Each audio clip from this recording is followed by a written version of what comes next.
If you don't subscribe my channel, please subscribe my channel, all in one, and click on the bell icon. Thanks.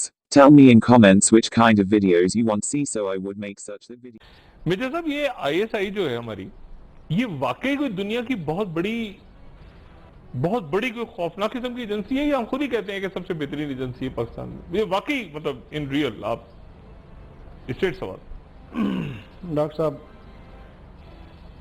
ISI जिस शाबाश और खराज की मुस्तहिक थी वो उसे कभी नहीं मिली, लेकिन मैं खुद उसमें रहा हूँ। हम जो कुछ करते हैं ISI में, मैं था या आज हैं जो, हमारा अलमिया ये कि हम खामोशी से करके गुजर जाते हैं।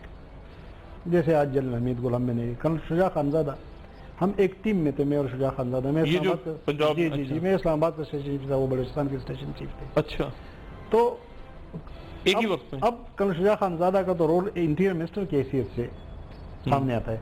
हमारा अलमिया ये है कि हम वो चीज़ें अपने सीने में लेकर चले जाते हैं, हम बता नहीं सकते।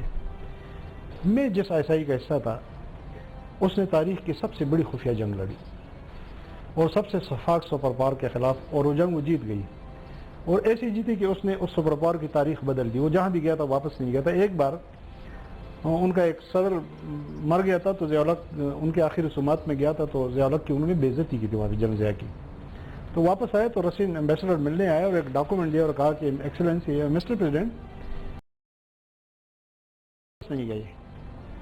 तो ज़िया-उल-हक ने अपना मखसूस काका लगाया और कहा कि एक्सीलेंसी, अफगानों की भी एक पॉलिसी है, वो रिटन नहीं है, डॉक्यूमेंटेड नहीं है, और उनकी पॉलिसी है कि जो भी आया वापस तो ज़रूर गया, लाजमन गया, लेकिन सेफ एंड साउंड नहीं गया, सही सलामत नहीं गया। मुझे खदशा है कहीं आपके साथ ऐसा ना हो जाए। हो गया उनके साथ, 5-6 इस्लामी मुमलकत वजूद में आई, चला गया वापस। ISI की वजह से हमारा एटमी प्रोग्राम मुकम्मल हुआ।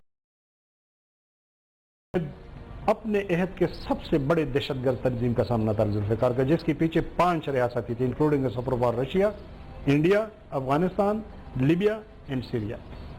उनके फाइनेंसेस थे और उनको यहाँ पे बड़ी लोकल सपोर्ट हासिल थी। उसके मुकाबले में जो हुकूमत थी वो एक अनपॉपुलर डिक्टेटर बैठा हुआ था, उसको कोई लोकल सपोर्ट नहीं थी।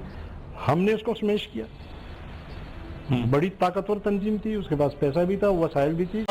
मुझे आप ही बताएं, आप इतनी कामयाबी की बात करते हैं अपने दौर की, फिर जलालाबाद ऑपरेशन के ऊपर लोग सवाल उठा रहे हैं। हाँ, ये जनरल हमीद गुल साहब, बिल्कुल। जलालाबाद में आपको बता दूं कि पहली बात ये है, जलालाबाद ऑपरेशन जनरल हमीद गुल का फैसला नहीं था। ये प्राइम मिनिस्टर बेनजीर भुट्टो के पास ओखले, उस वक्त के अमरीकी सफीर, हाँ, और जनरल बाबर, ये उनकी जिंदगी में भी बात हो चुकी है, जनरल साहब भी कह चुके हैं, मैं भी कह चुका हूँ, ये उनका फैसला था। और वो कहते थे कि आप एक ऐसा शहर ले लें कि जहां मुजाहिदीन की एग्जाइल गवर्नमेंट, जनरल बाबर, हमारा टारगेट किया था अफगानिस्तान में। हम एक जंग लड़ रहे थे जिसको वार कहते हैं, बैटल नहीं लड़ रहे थे, बैटल लड़ाई को कहते हैं। एक जंग के अंदर जंग एक है। जंग हमारी क्या थी? रूस अफगानिस्तान से निकल जाए, रूस की पिट्ठी हुकूमत अफगानिस्तान में ना हो, हमारा ये हदफ था, हमारी ये जंग थी। उसकी वजूहात बड़ी तफसीली, पाकिस्तान की दिफा की जंग थी, अफगानों की आज़ादी की जंग थी।